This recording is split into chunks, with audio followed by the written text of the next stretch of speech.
All right, let's go over our lesson 5 practice problems where the majority of this is going from standard form into slope-intercept form. Okay, so let's dive in. The first 6 are just that. They give you standard form and you have to go into slope-intercept form, which really just means get your y variable by itself. So let's try this out here. Okay, number 1, we know first, here's my y variable. I want to get rid of this 6x, and the way I can move an entire 6x over is by subtracting it because it's positive. So let's go minus 6x on both sides. They'll cancel here, bring our 2y down, 2y equals, and then when I write this side, I could write 10 minus 6x like this. I'm going to write it out to the side. But if we want it in true slope-intercept form, you'll always put the x term first. So the way we appropriately switch that, bringing the signs over with it, is I would write negative 6x, because if I'm subtracting it, I've got to bring the negative with it. And then I would do plus 10, because this is a positive 10. Just like that. Okay, and then last step to solve for y would be get rid of the 2. So we divide everything by 2. Every single term. So they cancel out here, so we get y by itself equals, and then we just simplify.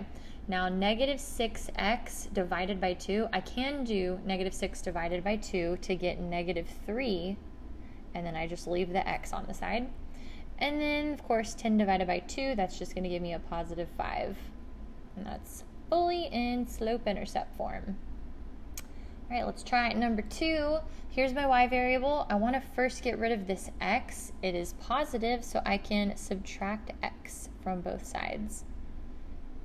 Those will cancel, bring down my 2y equals, and then over here, if I want the x term written first, I'd write negative x, and then plus 4, because the 4 is a positive 4. And then last step would be divide everything by 2. So the 2's will cancel. I'll be left with y equals. Careful how you simplify this term. We talked about how it's like you have a 1 right here, and if you pull the x out to the side, you would be left with just this negative 1/2, or negative 1 over 2. Let's write that. X. Just pull the x out to the side, and then 4 divided by 2 would just be a positive 2. Just like that. Okay, let's try number 3. This one's pretty simple. The ones where there's not a number in front of the y are going to be your simplest ones because you don't have to divide them in the end. So on this one, all we're going to have to do is subtract our x from both sides. So we get y equals, we would write this as a negative x, and then this would say minus 3 because our 3 is negative. And then y is completely isolated, so we're done. All right, number 4. Okay, here's my y variable. I want to get rid of this negative 2x. Now this one's negative, which means I have to do the opposite thing, and I have to add 2x to both sides.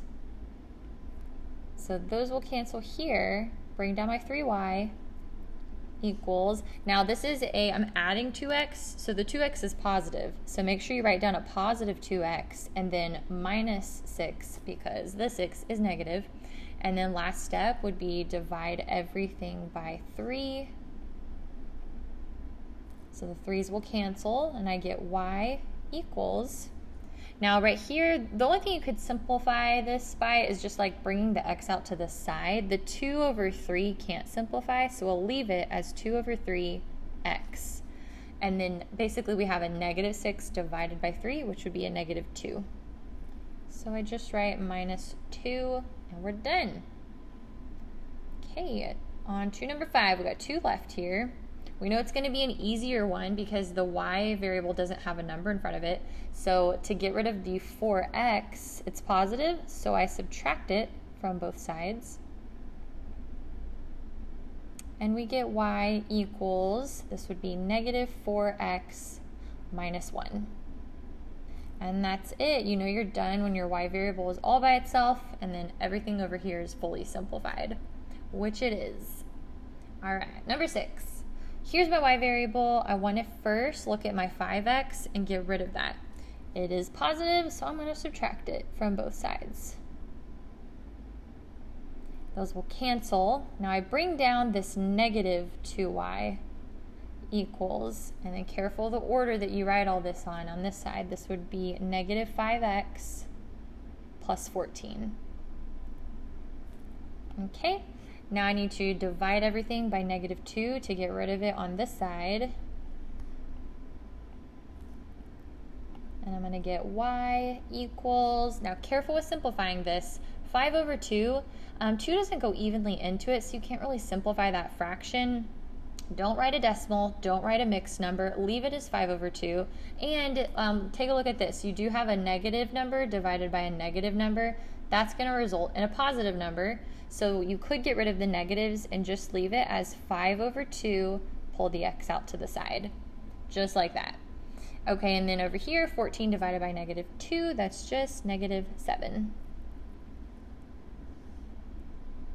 Okay, good. Hopefully that section went well. I know we did a lot of practice in the notes over this, but these do take some work for sure. All right, 7 and 8. Now, if you knew a little bit more about standard form, we didn't dive too deep into it, you could do these a little bit more quickly, but this is why I only put 2 of them on here. But with what we know, let's talk about how to do these. So it says determine the equation that best represents the line shown on the graph. So you've got your line right here. The only problem is if you look at all your answer choices, none of them are in slope-intercept form. They're all in standard form. Okay, so what I suggest you do first is kind of ignore these and just write the equation of this line out to the side in slope-intercept form, because we do have a lot of practice with that. And if you struggle with that, look at the lesson 4 video, because that's where we talked about all of this last week.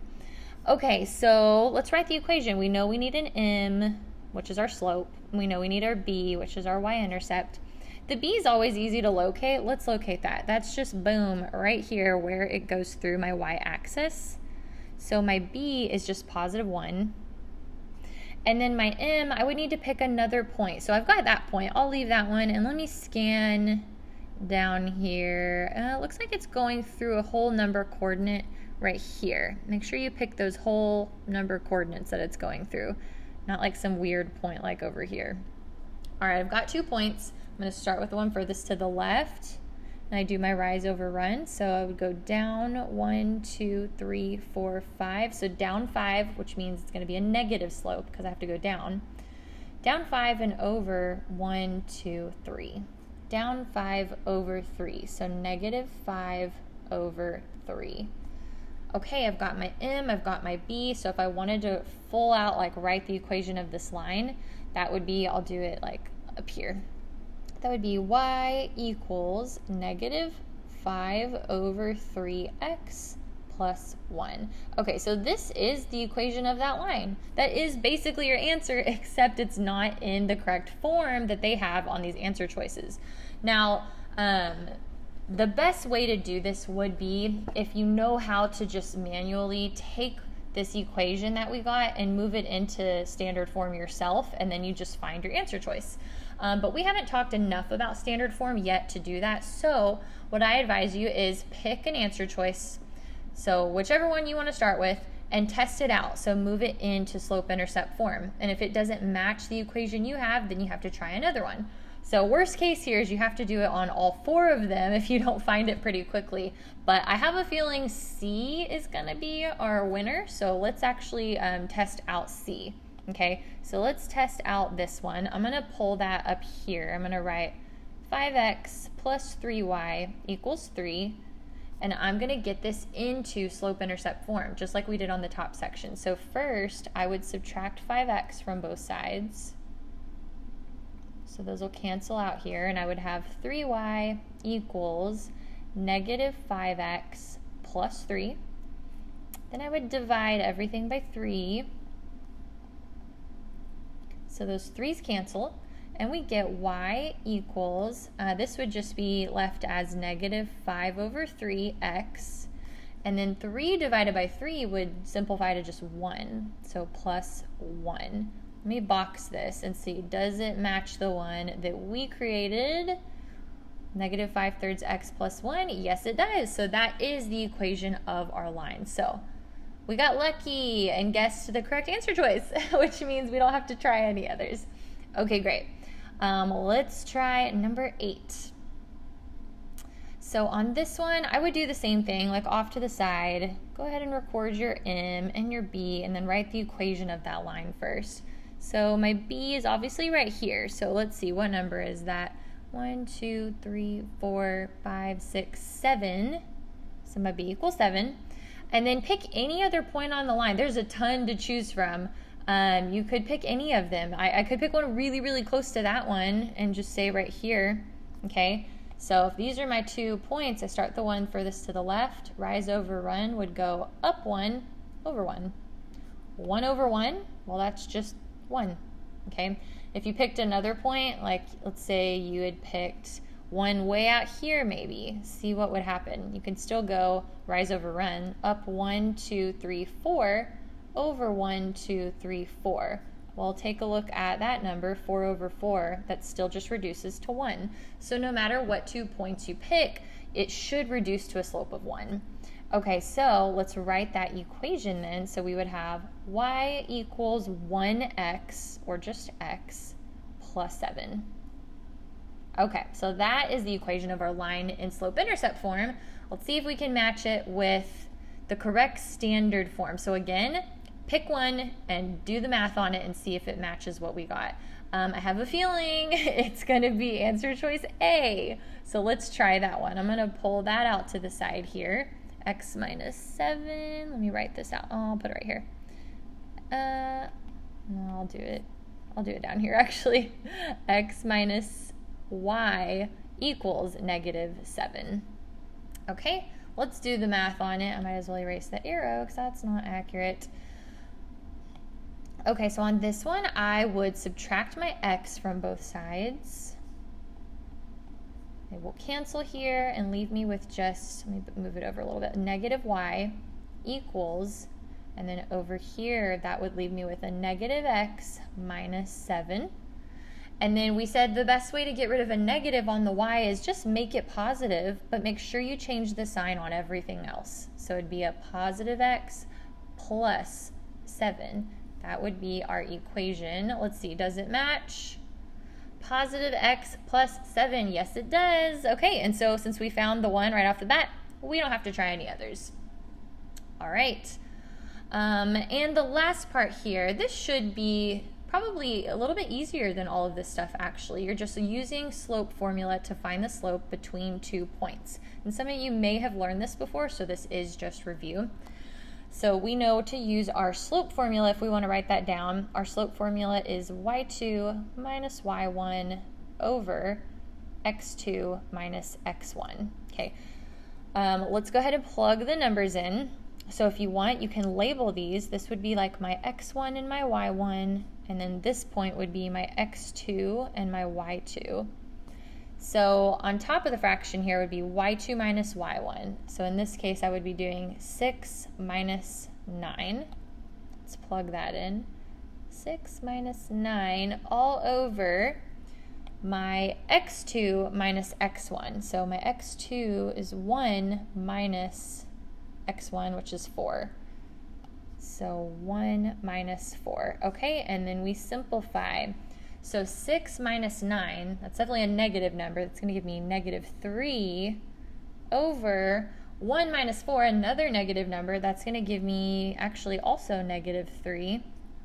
And then -3 divided by -3 is going to give me a +1. So 1 would be my slope. Well, that's it. Okay, let's try number 10. So again, I can label them. Here's my x1, my y1, my x2, and my y2. So we know the formula goes y2 minus y1 first. So we're going to do -5 minus -1. Be really careful with all the negatives and minus signs. So -5 minus -1. You could write like that. We'll simplify here in just a minute. Over, and then it's x2 minus x1. So -2 minus -4. Let's write that out. -2 minus -4. Okay, we've talked about this before, where if you have minus a negative, you can turn that all into just one big plus sign, okay? So this is basically just -5 plus 1 over, same thing on the bottom, -2 plus 4. Like I said, you can do that when you have minus a negative. Just turn it all into a plus sign.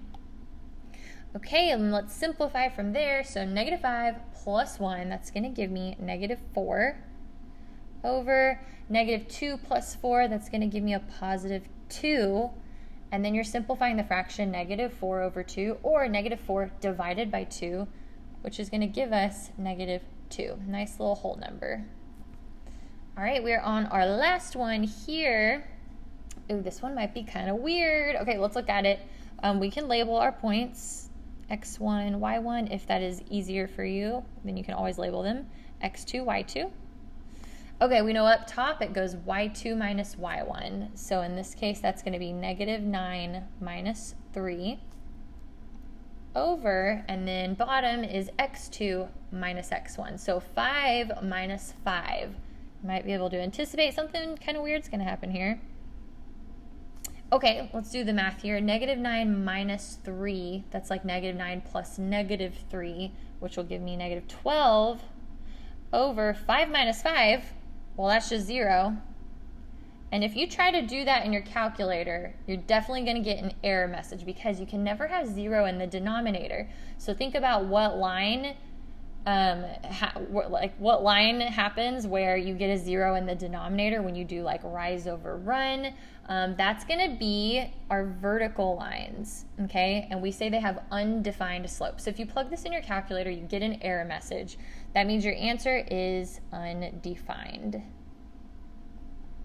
Be very careful and don't just put 0. That's a different thing. If it's 0, the 0 would be in the numerator because you could divide it and get 0 that way, and that would mean you're dealing with a horizontal line, which does have a slope of 0. But that's not the case here. It's a vertical line, and we know that because 0 is in the bottom of the fraction, and you can't ever have that, undefined slope. Okay, I'll zoom out so you can take a look at all this. Good job, guys. Hopefully that went well, and I'll see you on the next video.